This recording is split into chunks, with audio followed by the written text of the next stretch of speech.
ඔලු පරතුරු වර්ග දෙන්න පුළුවන්. අනිවාර්යෙන්ම නිතරම මෙයාගේ කූඩුවේ වතුර භාජනයක් තියන්න ඕනේ. මෙයාලට වතුර බොන්න නාන්න වගේ දේවල් වලට ඒක ඕනම වෙනවා. ඒකට ඔයාලා වැඩි ගැඹුරක් නැති කීරි හට්ටියක් වගේ දෙයක් වුණත් පාවිච්චි කරන්න පුළුවන්. බජීස්ලා කියන්නේ ගොඩක්ම ඉක්මනින් හීලා වෙන සත්තු జాතියක්. ඒ නිසා මෙයාය ගොඩක් ලේසියෙන් අතට ගන්න එහෙමත් පුරුදු කරවන්න පුළුවන්. හැබැයි මේවා පුරුදු කරන්න ගිහින් මෙයාලා ඉගිලිලා යන්නත් පුළුවන්. කතා කරන්න පුරුදු කරන්නත් පුළුවන් කියලා කියනවා. ඒක නම් මම හරියටම දන්නේ නැහැ.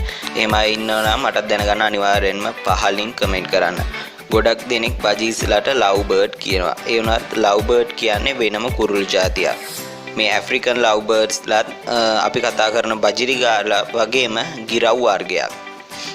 ඔයාලට විශේෂයෙන් දෙයක් කියන්න ඕනි. ගොඩක් අය කරන වැරැද්දක් තමයි මේ අයව නිදහස් කරනවා කියලා ස්වභාවික පරිසරයට එකතු කරනවා.